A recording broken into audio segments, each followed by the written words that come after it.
கேட்டை யார் பூட்டினாங்க? நான் தான் பூட்டினேன். கேட்ட பூட்டுற பழக்கம் தான் நம்ம வீட்ல இல்லையே.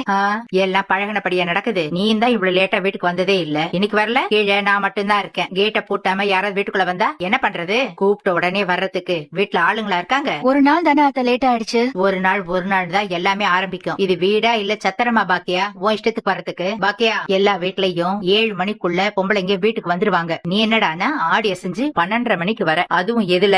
2 வீலர்ல. ஒரு குடும்ப பொம்பளை மாதிரியே நடந்துக்கிற நீ. நான் குடும்ப பொம்பளையா இல்லையான்னு நிரூபிச்சிட்டு இருக்க முடியாது. கேட்ட கேள்விக்கு பதில் சொல்லாம திமிரா பேசாத. திமிரா பேசல அத்த. நிஜமாவே எனக்கு டயர்டா இருக்கு. நான் போய் தூங்குறேன். என்னாச்சு? ஏன் அர்ஜென்ட்டா போன் பண்ணி வர சொன்னீங்க?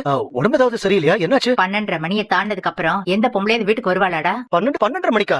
என்ன சொல்றீங்க? எனக்கு ஒண்ணும் புரியலையே. அம்மா நேத்து நைட்டு வீட்டுக்கு வரும்போது 12:30 மணி தாண்டிடுச்சா. பாட்டி அத ஒரு பெரிய பிரச்சனையா சொல்லிட்டு இருக்காங்க. ஆடி அசைஞ்சுக்கிட்டு வராடா அவ. பாக்கியாவை பத்தி பேசுவா, என்ன அவசரமா வர சொன்னீங்க? ஆமா, பேச வேண்டாமா? ஊர் உலகத்துல எங்கேயாவது இப்படி ஒண்ணு நடக்குமாடா? என்னம்மா எல்லாம் தெரிஞ்சவங்க நீங்க. பிசினஸ் ஹோட்டல்லாம் நடத்தும் போது இப்படி நேரத்துக்கெல்லாம் வீட்டுக்கு வர முடியாதுமா, லேட் ஆகுமா? அப்படி எல்லாம் சொல்லக்கூடாதுடா. அவ 8 மணிக்கு முன்னாடியே வீட்டுக்கு வரணும். அப்படி இருந்தாதான் அந்த இட்லி கடையை நடத்தணும். கோபி, நீ கூப்பிட்டு அவகிட்ட சொல்லு, லேட்டா வரக்கூடாதுன்னு சொல்லுடா. யாரு? நான் எந்த உரிமையில பாக்கியா கிட்ட பேச சொல்றீங்க? உன் பிள்ளைங்களோட அம்மாடா அவ. அந்த உரிமையில நீ பேசித்தான் ஆகணும்.